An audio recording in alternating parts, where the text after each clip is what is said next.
Hobbit, de John R.R. Tolkien. Extraña pousada. Capítulo 7. A mañá seguinte, Bilbo espertou coa primeira luz do sol nos ollos. Ergueuse dun chimpo para ver a hora que era e para ir poñer a marmita ao lume. E atopouse co que non estaba na casa. Daquela sentou e desexou en van un baño e un cepillo. Non os conseguiu, nin té, nin torradas, nin touciño para o almorzo. Só carneiro frío e coello. E a continuación tivo que prepararse para partir de contado. Esta vez deixáronlle montar no lombo dunha aguia e asirse entre as ás. Notou o aire pasar por riba del e pechou os ollos. Os ananos berraban despedidas e promesas de devolverlle o favor ao señor das aguias se algunha vez tiñan ocasión, mentres 15 grandes aves despegaban da ladeira da montaña. O sol aínda estaba preto do bordo oriental. A mañá era fría e había nevoeiros nos vales e vaguadas, e por acó e por aló nos picos e cimas dos outeiros. Bilbo abriu un ollo para botar unha mirada e viu que as aves estaban moi alto e o mundo estaba moi lonxe, e as montañas minguaban detrás deles na distancia. Pechou outra vez os ollos e asiuse con máis forza. «Non penisques», dixo a aguia, «non tes que estar asustado como un coello, aunque parezas un. É unha fermosa mañá cun pouquiño de brisa, que é máis agradable que voar?» A Bilbo gustaría dicir un baño quente despois máis tarde un almorzo na erva, pero pensou que era mellor non dicir nada e afloxou as mans un pouquiño. Despois dun bo anaco, as aguias deberon de ver o punto cara onde ían, mesmo dende tan alto, pois comezaron a descender en círculo trazando grandes espirais. Fixeron un bo intre e ao final o Hobbit abriu outra vez os ollos. A terra estaba moito máis preto, e debaixo deles había árbores que semellaban carballos e olmos, e amplos prados, e un río que corría polo medio. Pero despuntando do chan, xusto no curso do río que cobregueaba por ali, había unha gran rocha, case un cotarelo de pedra, como unha última avanzada das distantes montañas, ou un inmenso penedo lanzando millas dentro na chaira por algún xigante entre os xigantes.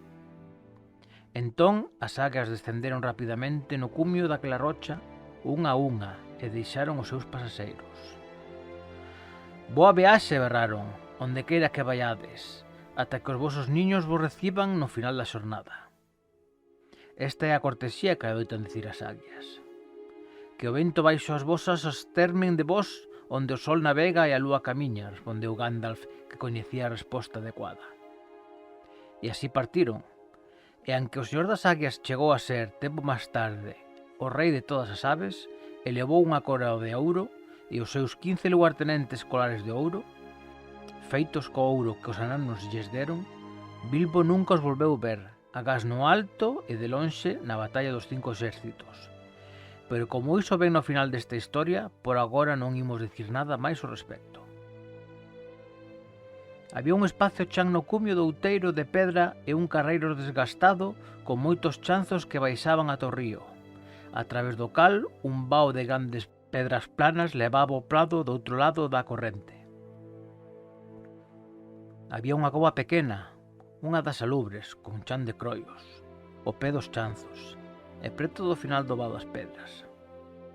Aquí reuniuse o grupo para discutir que se ia facer. «Eu sempre quixen vervos a todos sans e salvos, se era posible, alén das montañas», dixo o mago.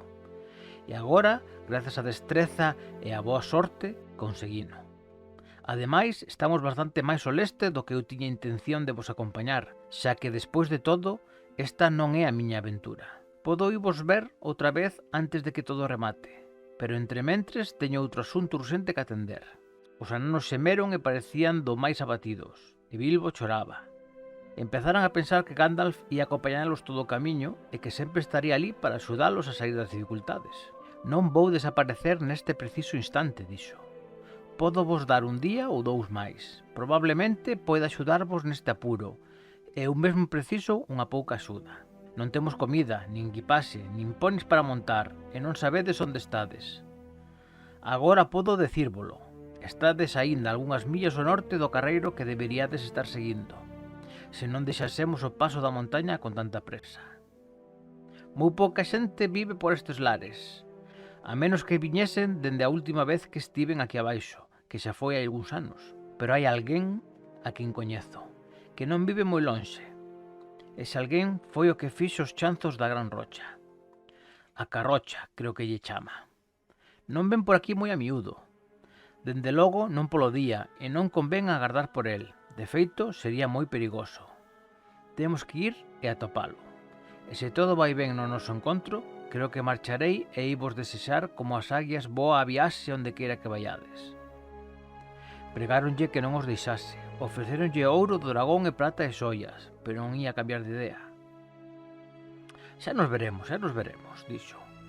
E creo que xa gañei algo do voso ouro de dragón cando consigades. Despois disto pararon de implorar. Entón sacaron as roupas e bañáronse no río, que era pouco profundo. E claro e pedrallento no vao. Cando secou o sol, que agora caía con forza, sentíronse refrescados, aínque aínda amazados e con algo de fame. Axiña cruzaron o vao, carrexando o hobbit, e puxéronse en marcha a través da alta arba verde e baixo a ringleira de grandes olmos e de carballos con amplas polas. «E por que lle chaman a Carrocha?», preguntou Bilbo cando avanzaba carón do mago.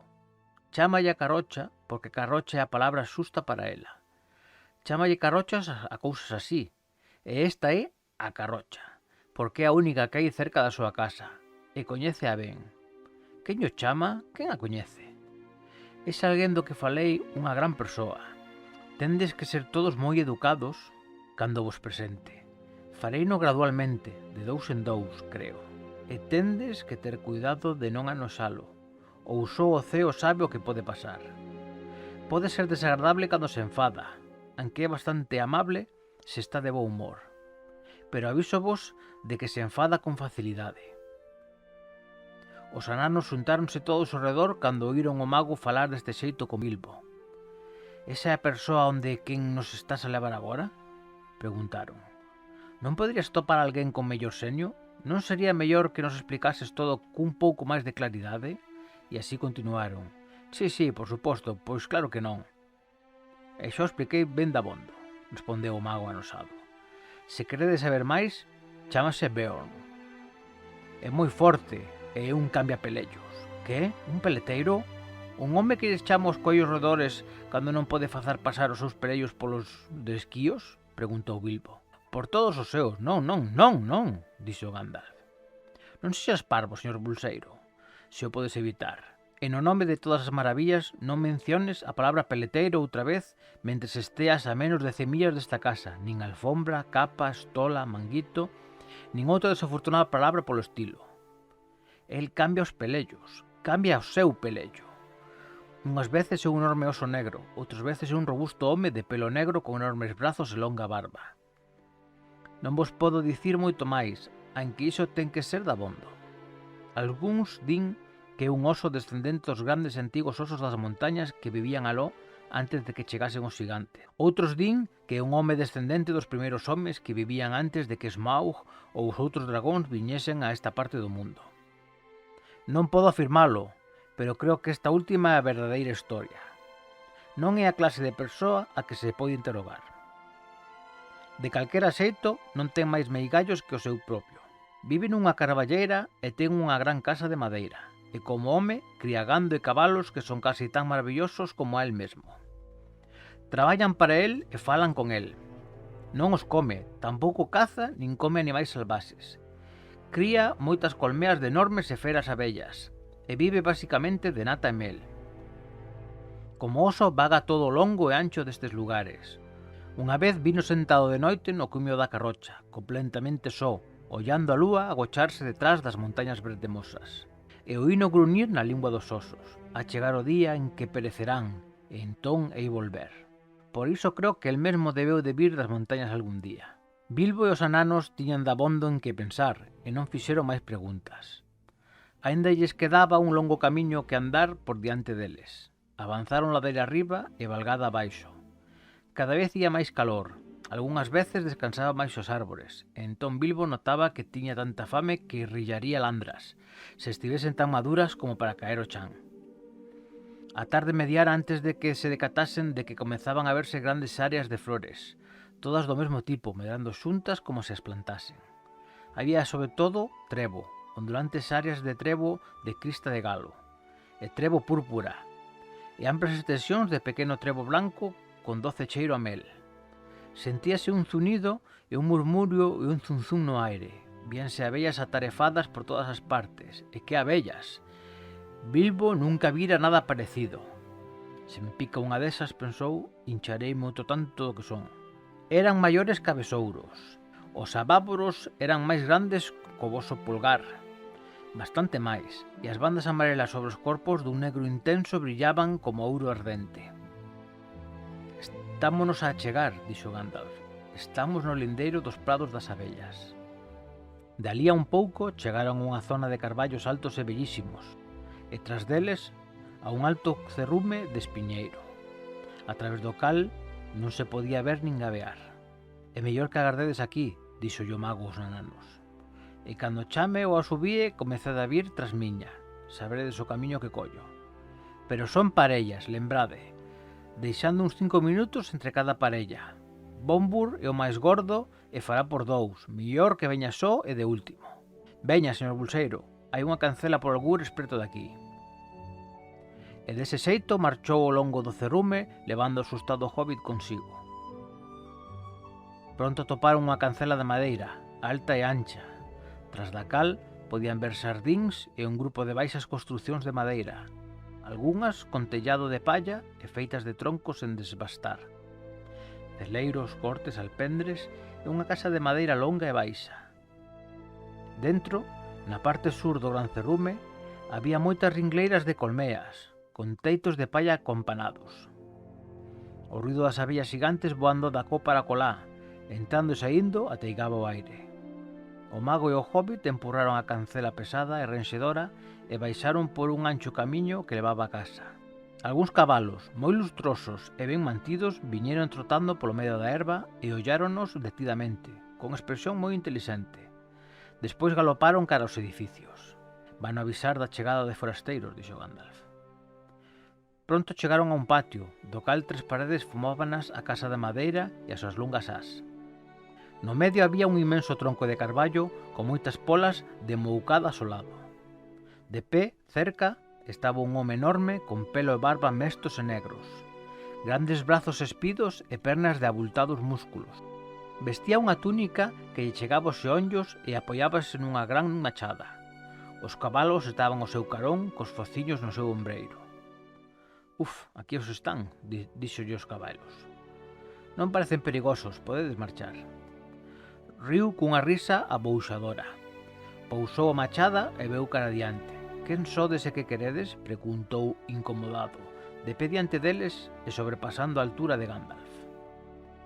No que toca a Bilbo, este podría trotar con facilidade polo medio das súas pernas sen ter que baixar a cabeza para evitar tocar o floco a túnica marrón do home. Son Gandalf, dixo o mago. Nunca oín falar de ti, rosmou o home. E quen é este pequerrecho? Dixo abaixándose para fitar o hobbit coas súas mestas sobrancellas negras. Ese é o señor Bolseiro, un hobbit de boa familia e irreprochable reputación, dixo Gandalf. Bilbo inclinouse. Non tiña sombreiro que quitar e era penosamente consciente dos moitos botóns que lle faltaban. Son mago, continuou Gandalf. Oín falar de ti, anque ti non de min. Pero quizáis si oises falar do meu curmán Radagast, que vive preto dos lindeiros do sur do bosque escuro.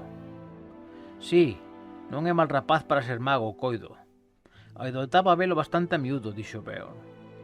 Ben, se sei quen sodes ou quen decides que sodes, que queredes? A dicir verdade, perdemos as nosas equipaxes e case nos extraviamos e estamos bastante necesitados de axuda, ou polo menos de consellos. Podo decir que pasamos un momento bastante malo cos trasnos nas montañas. Trasnos, dixo o xigante, menos Rosmón. Ajá, así que tivestes problemas con eles. Que facíades preto deles?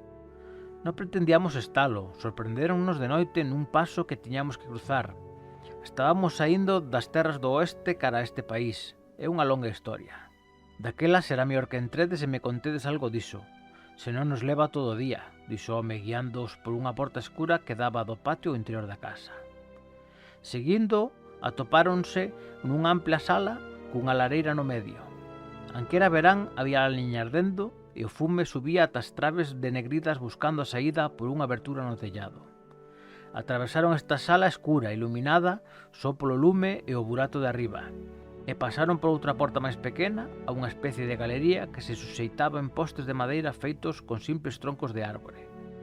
Daba ao sur, aínda estaba quente e chea de luz do sol poñente que penetraba oblicuamente e caía dourado no xardín cheo de flores que chegaban mesmo ata os chanzos. Ali sentaron en bancos de madeira, mentres Gandalf comezaba o relato e Bilbo abaneaba as pernas que lle colgaban e miraba as flores do xardín, preguntándose como se chamarían, pois nunca antes vira nin a metade delas. Viña eu polas montañas cun amigo ou dous, dixo o mago. Ou dous? Só podo ver un, e a máis pequeno, dixo Beorn. Ben, a dicir verdade, non quería incomodarte con todos nós ata saber se estabas ocupado. Dareilles unha voz, se podo. Veña, chama. Entón Gandalf botou un longo e agudo subío e no acto Thorin e Dori chegaron rodeando a casa polo carreiro do xardín e inclináronse cunha reverencia ante eles. Un ou tres, queres dicir, xa vexo, dixo Beorn. Pero estes non son hobbits, son ananos. Thorin escuro de carballo, o voso servicio. Dori, o voso servicio, dixeron os ananos inclinándose outra vez. Non preciso o voso servicio, gracias, dixo Beorn. Anque me parece que vos si precisades o meu.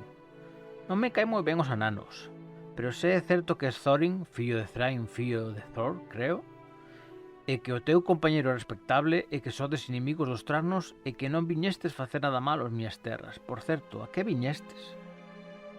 Están en camiño para visitar a terra dos seus pais, no leste, alén do bosque escuro, explicou Gandalf.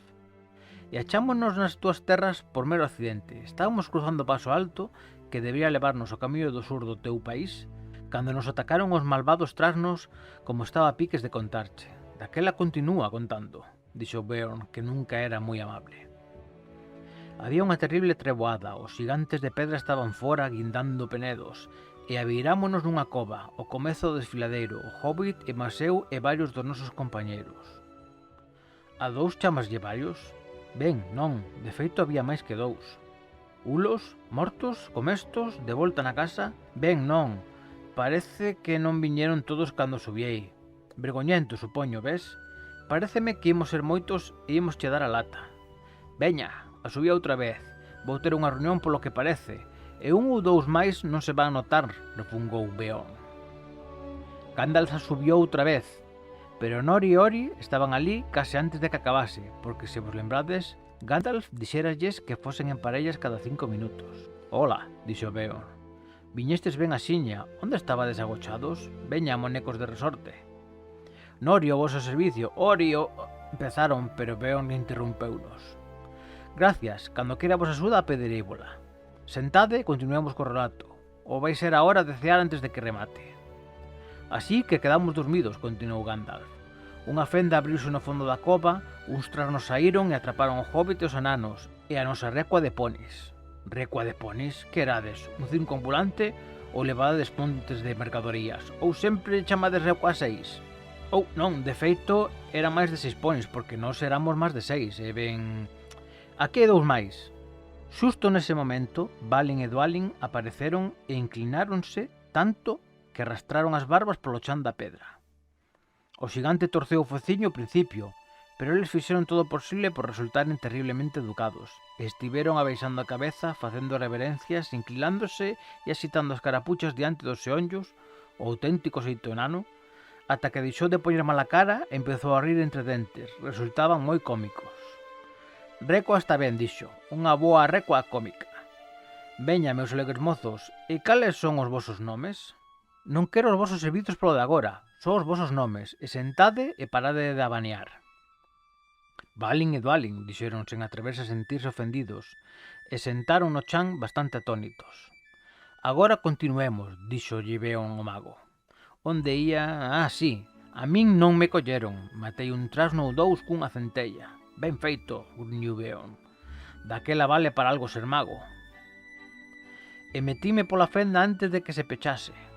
Seguín baixando ata a sala principal que estaba ateigada de trasnos. O gran trasno estaba ali con 30 ou 40 gardas armados. Pensei para min, aunque non estivesen encadeados todos xuntos, que pode facer unha dúcia contra tantos? Unha dúcia?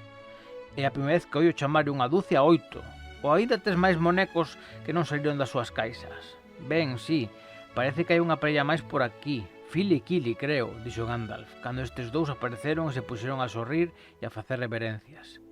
Xa bonda, dixo Beorn, sentade e poñedevos quietos. Agora continúa Gandalf. Entón Gandalf continuou o rato ata que chegou a loita na escuridade, o escubrimento da porta inferior e o seu horror cando se decataron de que o señor Bolseiro quedara atrás. Contamos e vimos que non estaba o Hobbit, só escapáramos 14 de nós. 14? É a primeira vez que ollo que 10 menos 1 son 14. Queres decir 9? Ou quizás aínda non me dixeches todos os nomes da tua comparsa. Ben, por suposto, aínda non biches a Oin e a Gloin. E recoiro, aquí os están. Espero que os excuses por te importunar. Deixa que veñan todos, asiña, vinde acó, vos os dous, e sentade.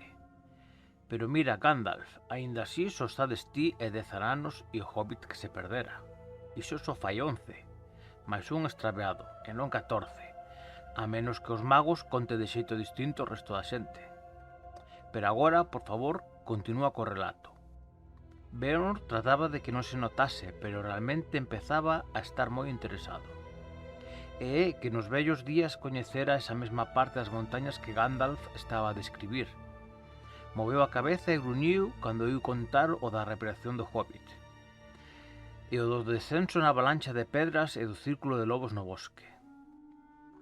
Cando Gandalf chegou á escalada ás árboles, con todos os lobos debaixo, ergueuse e deu unhas alancadas e rosmou. Que me dera estar ali, habíalles dar algo máis ca fogos de artificio.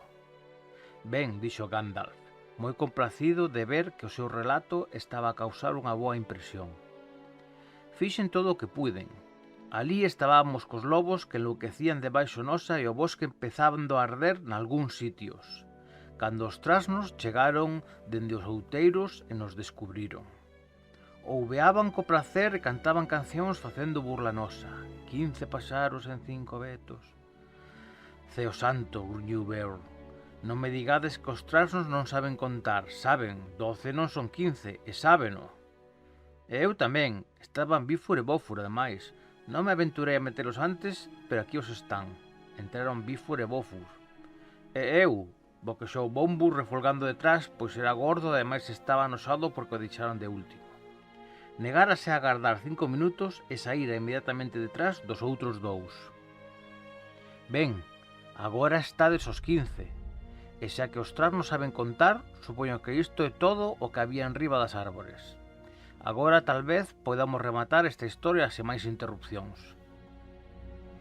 O señor Bolseiro decatouse entón do listo que fora Gandalf. As introducións realmente fixeran que Beorn se interesase máis no relato e o relato evitara que botase os ananos fora como os sospeitosos esmoleiros. Non convidaba a ninguén á súa casa, se o podía evitar. Tiña moi poucos amigos e vivían bastante lonxe. E nunca invitaba máis que a un par deles ao mesmo tempo. E agora tiña 15 descoñecidos sentados no seu recibidor.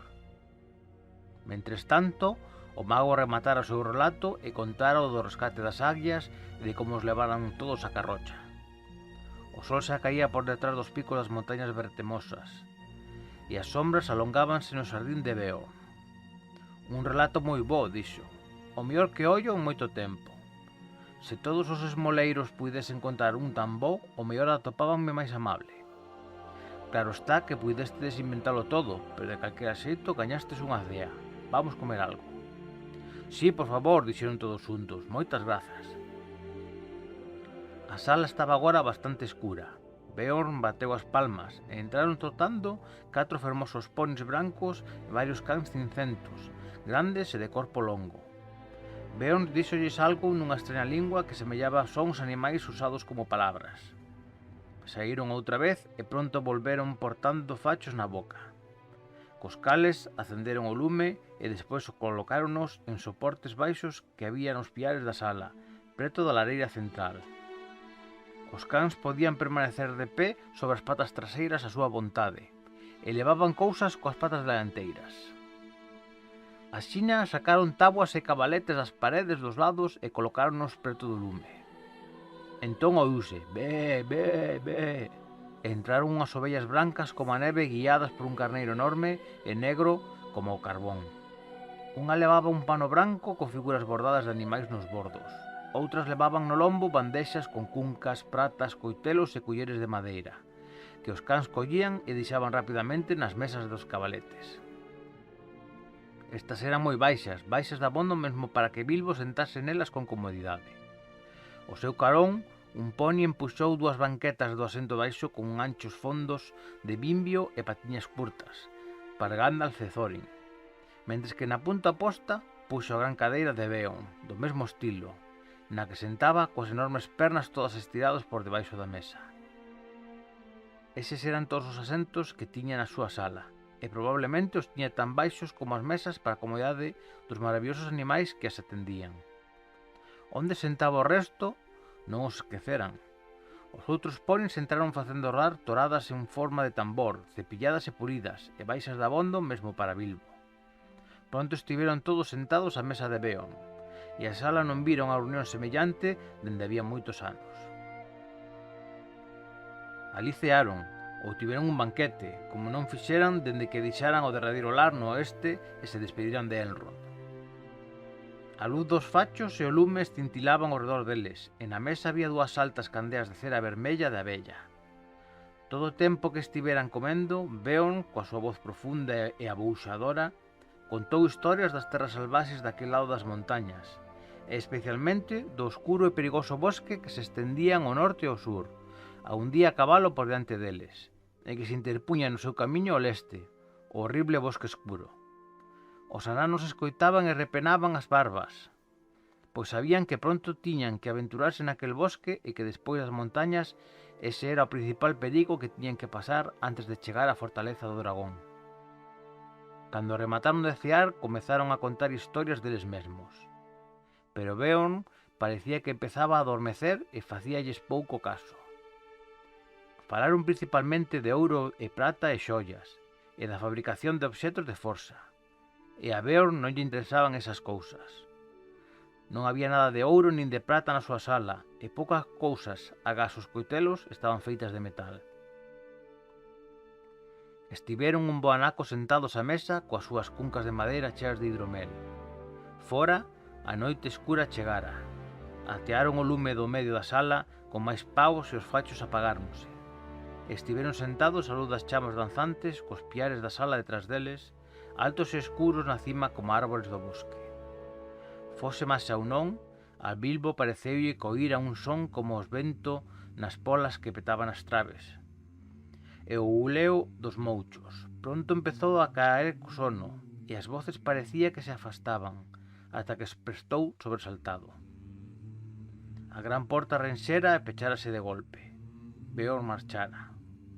Os ananos estaban sentados no chan coas pernas cruzadas ao redor do lume e puxéronse a cantar. Algúns versos eran como estes, aunque eran moitos máis, e o seu cantar durou un longo intre. O vento zoaba no breixo murxo, pero no bosque non se movía unha folla. Ali hai sombras noite e día, e cousas escuras que se arrastran en silencio. O vento baixou das frías montañas, e como marea ruxía e avanzaba. As polas renxeron, o bosque semeu, e as follas xuntáronse nunha morea. O vento sopraba do oeste ao leste. Todo o movimento cesou no bosque, pero toscas e agudas no medio do pantano ceibaronse as súas voces silbantes. As ervas sisearon coas borlas dobradas, as canas rechearon e avanzou na poza tremente baixo o frío ceo onde as veloces nubes se esgazaban e fendían. Pasou a espida a montaña solitaria e arrastrouse por riba do cubil do dragón. Alí había duras pedras negras e escuras e aboiaba fume no aire. Deixou o mundo e saiu voando polo ancho mar da noite. A lúa navegou polo vento e as estrelas brillaron con luz máis viva. Bilbo empezou a caer co sono outra vez, De socato, Gandalf ergueuse. É hora de ir dormir, dixo. Para nós, aunque non creo que o sexa para Beorn. Nesta sala podemos descansar tranquilos e seguros, pero aconsellávos a todos que non esquezades o que dixo Beorn antes de marchar. Non saiades para fora ata que o sol estea ben alto, ou sería perigoso. Bilbo descubriu que puxeran unhas camas no lado da sala, unha especie de altas plataformas entre os piares e a parede exterior. Para el había un colchonciño de palla e unhas mantas de lá. Meteuse entre elas moi compracido, aunque era verán. O lume ia minguando e dormiuse. Despertou aínda de noite. O lume reducíase a unhas poucas brasas. Gandalf e todos os ananos dormían, a xulgar pola súa respiración. A alta lúa resplandecía no chan, a través do burato que había no tellado para o fume. Sentiu un gruñido fora, e un ruido como a algún animal refregándose contra a porta. Bilbo preguntouse que era, e se sería Beorn na súa forma encantada e se entraría con apariencia de oso a matalos. Afundiuse baixo as mantas e acochou a cabeza. E a fin dormiuse outra vez, a pesar dos seus medos. Era ben entrada a mañá cando despertou. Un dos enanos caera enriba delas escuras e rodara da plataforma ao chan cunha petada. Era Bofur, que se lamentaba cando Bilbo abriu os ollos. «Érguete, Lacazán», dixo, «ou non che han deixar almorzo ningún». Bilbo ergueuse dun chimpo. «Almorzo», berrou. «Onde está o almorzo?» «A maior parte dentro de nós», responderon os outros ananos, que daban voltas pola sala. «Pero o que quedou está fora, na galería. Estivemos buscando a Beorn desde que amenceu, pero non hai rastro del por ningures. Aunque atopamos o almorzo posto así que saímos». «Onde está Gandalf?», preguntou Bilbo, saindo axiña por algo de comer. «Oh, fora, en algures», dixéronlle. Pero non viu nin rastro do mago en todo o día, ata na outiña. Xusto antes de que se puxera o sol, entrou na sala, onde estaban a cear o hobbit e os ananos, servidos polos maravillosos animais de Beorn, como fixeran todo o día. De Beorn nin viran nin oíran nada dende a noite anterior, e empezaban a estar desconcertados. «Onde está o noso anfitrión e onde estiveches ti todo o día?», berraron todos. Unha pregunta de cada vez, e ningunha antes de que cee, non provei bocado dende o almorzo. Por fin Gandalf apartou o prato e a xerra, papara 2 moletes enteiros con moreas de manteiga e mel e requeixo, e bebera polo menos unha pinta de hidromel. E sacou a súa pipa. «Contestarei primeiro a segunda pregunta», dixo, «pero, carafio, isto é un sitio espléndido para facer anéis de fume». E durante un bo anaco non puideron sacarlle máis,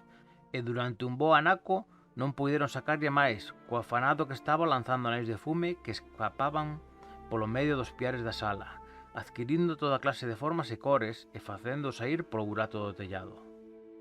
Debían de ter un aspecto moi estrano dende fora, flotando no aire un detrás de outro, verdes, azuis, vermellos, prateados, amarelos, brancos, grandes, pequenos, os pequenos pasando polo medio dos grandes e formando oitos, e afastándose como unha bandada de paxaros na distancia. «Estiven rastrexando pegadas de oso», dixo por fin. «Debeu de celebrar unha reunión de osos alá fora a noite pasada. Decateime axiña de que as pegadas non podían ser todas de Beorn. Había demasiadas e tamén de varios tamaños. Eu diría que había osiños, osos grandes, osos medianos e osos gigantescos, todos bailando fora dende a noitiña ata a brente. Viñeron de case todas as direccións, agás do oeste, do outro lado do río, das montañas. Só había un rastro de pegadas que ian naquela dirección, non viña ningunha. Só se afastaban cara alá, seguinas ata Carrocha. Alí desapareceron no río, pero detrás da pedra a auga era demasiado profunda e a corrente moi forte, e non puiden cruzar. Ir desta beira a Carrocha polo vao era moi doado, como lembraredes, pero no outro lado hai un precipicio que se levanta como unha canle chea de remuiños. Tiven que camiñar varias millas ata que atopei un lugar no que o río era bastante ancho e pouco profundo, para poder vadealo e nadar, e despois desandar outra vez esas millas e buscar outra vez o rastro. Daquela xa era demasiado tarde para seguilo. Afastábase directamente en dirección ás piñeirais do leste das montañas Vertemosas, onde tivemos agradable festiña cos guarcos hai 2 noites. E creo que xa respondín tamén a vosa primeira pregunta, rematou Gandalf, e sentou durante un longo anaco en silencio. Bilbo pensou que sabía o que quería dicir o mago. «Que imos facer?» berrou. «Se atrae a todos os guargos e traernos ata aquí? a nos atrapar e matar a todos. Pensei que dixeras que era amigo deles. Iso dixen, e non sexas parvo. Será mellor que te deites, atordouse-che o sentido. O hobbit quedou bastante chafado, e como non parecía que ali houbese nada máis que facer, foise deitar. E mentres os ananos seguían cantando cancións, quedou dormido, aínda dándolle voltas na cabeciña ao asunto de Beorn, ata que tivo un soño con centos de osos negros bailando lentos e pesados bailes no patio, dando voltas e voltas baixo o luar. Entón espertou, cando xa todos dormían, e oíu as mesmas rabuñadas, refregas e guñidos de antes. A mañá seguinte, o propio Beorn espertounos a todos. Así que aínda estades todos aquí, dixo. Levantou o hobbit e riu. Vexo que aínda non vos paparon os guargos, nin os trasgos, nin os malvados osos. E primeu o dedo contra o chaleco do señor Bolseiros e moitas amabilidades. O colliño está poñéndose fermoso e gordo outra vez a base de pan e mel, riu entre dentes. Ven e toma un pouco máis. Entón foron todos a almorzar con el. Beorn, para variar, estaba moi alegre. En verdade parecía estar dun humor espléndido e fixo rir a todos coas súas divertidas historias. Non tiveron que preguntarse moito tempo onde estivera ou por que estaba tan amable con eles, porque el mesmo lle lo contou. Cruzara o río e foi cara ás montañas, co cal podedes imaginar que viaxou moi rápido en forma de oso, claro está. No clareiro queimado dos lobos descubriu asiña que esa parte da súa historia era certa, pero descubrira máis ca iso, atrapar un guargo e un trasno que vagaban polo bosque. Deles obtivo noticias novas. As patrullas de trasnos aínda estaban a rastrexar cos guargos para atopar os ananos. Estaban horriblemente anosados pola morte do gran trasgo. E tamén porque lle queimaran o fuciño ao lobo xefe, e porque o lume do mago matara moito dos seus servidores principais. Todo isto contáronllo cando se obrigou a falar, pero imaxinou que argallaban algo máis malvado, e que pronto podería producirse unha grande incursión de todo o exército trasno cos seus aliados lobos nas terras que estaban á sombra da montaña para atopar os enanos ou para vingarse dos homes e das criaturas que vivían ali, e as cales pensaban que estaban abairando. Era unha boa historia a vosa, dixo Beorn, pero aínda me parece mellor agora que comprobei que é certa. Tendes que me perdoar por non creer a vosa palabra, pero si vivisedes preto dos lindeiros do bosque escuro, non creeríades a ninguén se non o coñecésedes, tamén como a voso irmán, ou mellor. Daquela só podo decir que voltei a casa tan asiña como puiden para ver se todos estabades ben, e para vos ofrecer toda a axuda que podía. Hei ter mellor opinión dos ananos a partir de agora. Mataron o gran trasno, díxose ferozmente entre dentes. Que fixeches co trasno e máis co guargo? Preguntou de repente Bilbo. Vin de ver, dixo Beorn, e seguiron ao redor da casa. Había unha cabeza de trasno empalada na parte de fora da cancela e un peleio de guargo cravado nun árbore xusto detrás. Beorn era un feroz inimigo, pero agora era o seu amigo, e Gandalf considerou prudente contar a historia completa e o motivo da súa viaxe, de xeito que pudesen obter toda a axuda que el lles pudese ofrecer. Isto é o que prometeu facer por eles.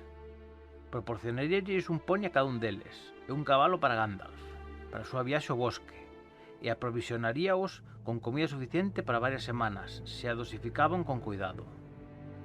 E embalaría do mellor xeito posible para que fose doado transportala, noces, fariña, tarros herméticos de froitos secos e botes de barro vermello con mel, e biscoitos cocidos 2 veces, para que se conservasen frescos moito tempo, e que con só un pouquiño deles abondaba por unha longa marcha. A súa receita era un dos seus segredos, pero levaban mel, como case toda a súa comida, e estaban moi ricos, aunque daban sede. A auga, segundo dixo, non precisaban levala nesta parte do bosque porque había regatos e mananciais ao longo do camiño. Pero o voso camiño polo bosque oscuro é sombrío, perigoso e difícil, dixo.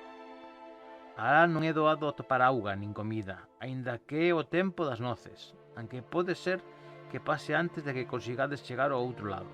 E de todo o que medra por ali, as noces son o único que se pode comer.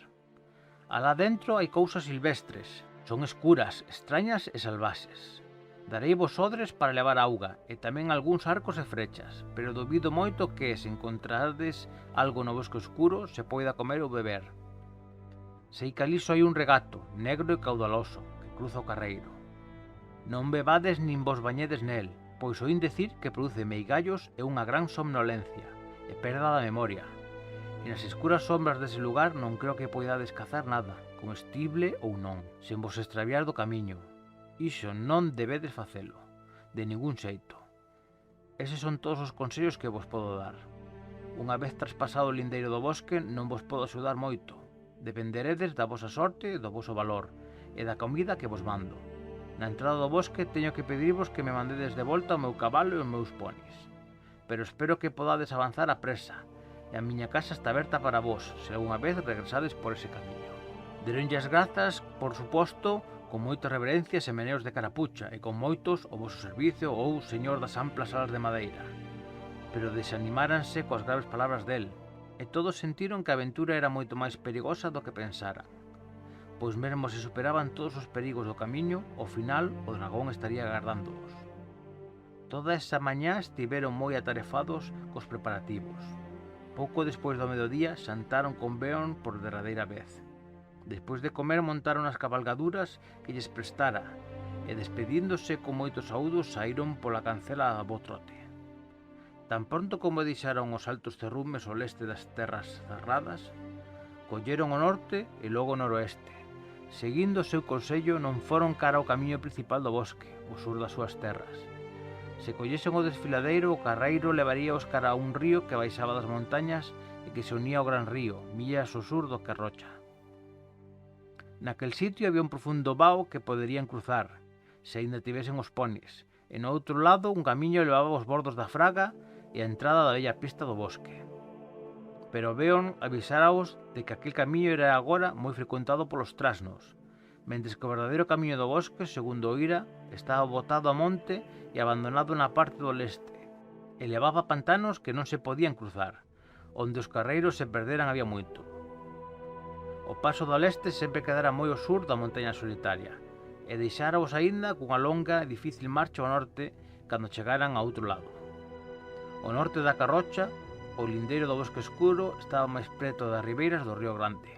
E aunque aquí as montañas tamén se erguían non moi lonxe, Beorn aconselloulles que collesen este camiño, pois a poucos días a cabalo, o norte da Carrocha, estaba a entrada dun carreiro pouco coñecido que atravesaba o bosque escuro e que levaba case directamente á montaña solitaria. Os trasnos, dixera Beorn, non se atreverán a cruzar o Río Grande en 100 millas ao norte da Carrocha, nin a vir preto da miña casa. Está ben protexida de noite. Pero eu cabalgaría a presa, porque se fan a súa incursión pronto, han cruzar o río polo sur e bordear todo o bosque para cortarvos o paso, e os guargos corren máis que os ponis. Indo cara ao norte estaredes máis seguros, mesmo aínda que pareza que estades regresando preto das súas fortalezas, pois iso é o que eles menos esperarían, e terán que cabalgar moito para collervos. Agora marchade tan a presa como poidades. Ese era o motivo de que agora cabalgasen en silencio, galopando por ali onde o chan tiña erva e era liso, coas montañas escuras á súa esquerda e na distancia a liña do río coas súas árbores debuxadas cada vez máis preto. O sol susto virara ao oeste cando partiran e caeu dourado ata o serán nas terras que había ao redor deles. Era difícil pensar que detrás houbese trasnos perseguíndoos, e cando puxeran varias millas entre eles e a casa de Beorn, empezaron a falar e a cantar outra vez, e a esquecer o escuro carreiro do bosque que tiñan diante. Pero a noitiña, cando caeu o sol por e os picos das montañas se cintilaron co luz do sol, acamparon e montaron garda, e a maioría deles dormiu mal, con soños nos que os lobos de cacería uveaban e os trasnos berraban. A mañá seguinte amenceu clara e brillante outra vez. Había unha bruma outoñal e branca como o chan, e o aire era xélido. E mentres as sombras aínda eran longas, puxéronse outra vez en marcha. Así cabalgaron 2 días máis, e en todo o tempo non viron outra cousa que erva, flores, paxaros e árbores espalladas, e ocasionalmente pequenos rabaños de veados roxos pastando ou deitados á sombra do mediodía. Ás veces Bilbo vía os cornos dos cervos asomando por riba da erva longa, e ao principio pensou que eran polas secas das árbores. Aquela terceira tarde estaban ansiosos por avanzar, porque Beorn dixera que o cuarto día, cedo, tiñan que chegar á entrada do bosque, de xeito que aínda seguiron cabalgando despois do solpor e de noite baixo a lúa. Cando a luz esmoreceu, Bilbo pensou que vira ao lonxe á dereita ou á esquerda a forma vagamente debuxada dun gran oso marchando na mesma dirección. pero se atrevía a mencionarlo a Gandalf, o mago só dicía: cala a boca, fai como a quen non ves nada.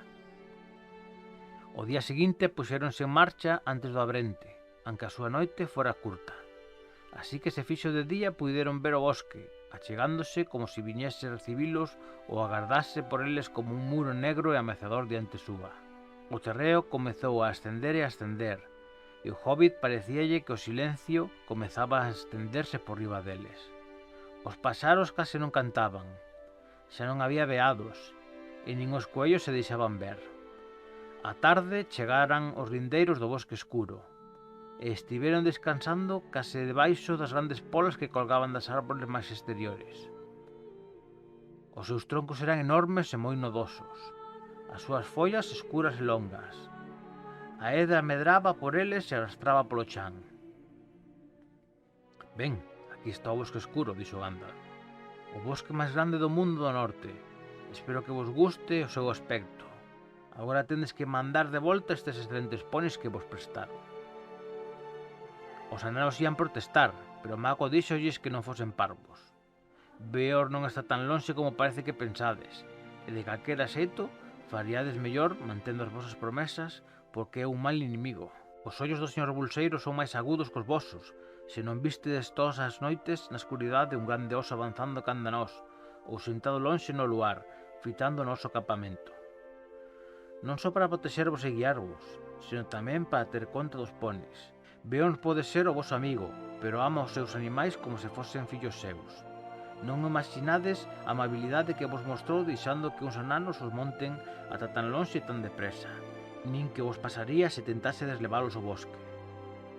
Entón, que pasa co cabalo? Dixo Thorin. Non dis nada de mandalo de volta. Non, porque non o vou mandar.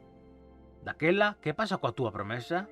Iso é asunto meu, non vou mandar o cabalo de volta, vou non precisar. Entón souberon que Gandalf os ia deixar no mesmo linde do bosque escuro, e desesperáronse.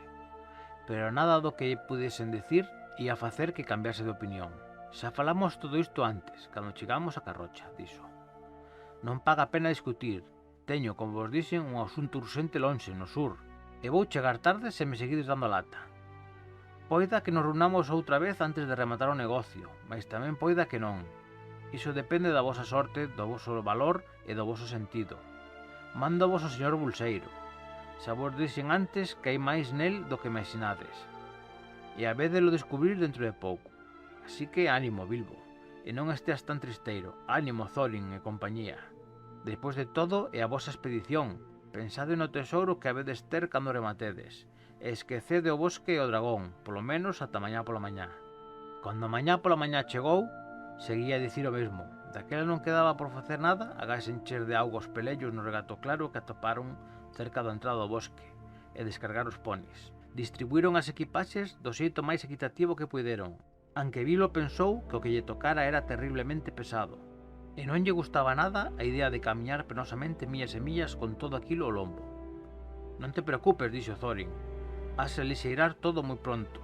Antes de que pase moito tempo, todos nós habemos desexar que os nosos bultos pesen máis cando as provisións comecen a escasear. Entón despedíronse finalmente dos ponis e puxéronnos cara á súa casa. Marcharon trotando alegremente e parecían moi contentos de virarlles os rabos á sombra do bosque escuro. Mentres se afastaban, Bilbo podería xurar que algo semelhante a un oso saiu das sombras das árbores e correu tras deles arrastrando os pés. Tamén nese momento se despediu Gandalf. Bilbo sentou no chan, sentíndose moi desgraciado e desexando estar ao seu carón no seu alto cabalo. Entraron ao bosque xusto despois do almorzo, bastante parco, e pola mañá parecía tan escuro alá dentro como se fose de noite, e moi en segredo díxose, semella como se algo fitase e agardase. Adeus, dixo Gandalf a Thorin, e adeus a todos vós, adeus. Agora avanzade dereito polo bosque, non serades do carreiro. Se o facedes, hai unha posibilidade entre 1000 de que o encontredes outra vez, e nunca sairíades do bosque escuro, e daquela paréceme que nin eu nin ninguén vos volvería a ver nunca máis. É imprescindible que o atravesemos, xemeu o hobbit. Si, é imprescindible, dixo o mago, se queredes chegar ao outro lado. Tedes que atravesalo ou esquecer a vosa busca. E non che vou deixar que marches para casa agora, señor Bolseiro. Avergóñome de que o pensases. Tes que ter conta de todos estes ananos por min, río. Non, non, dixo Bilbo, non quería dicir iso, preguntaba se non hai outro camiño. Hai non, se queredes desviarvos 200 millas ao norte do carreiro, e o doble ao sur. Pero nin con esas teríades un camiño seguro, non hai carreiros seguros nesta parte do mundo. Lembrade que xa traspasastes o lindeiro do Ermo, e que vos agardan todo tipo de sorpresas onde quera que vaiades. Antes de que podesedes bordar o bosque escuro polo norte, estaríades xusto no medio das ladeiras das montañas grises, que están colmadas de trasnos, de mochos e orcos da peor caste. Antes de que podesedes bordealo polo sur, estaríades na terra do negromante, e nin ti, Bilbo, precisas que che conte historias do feiticeiro negro.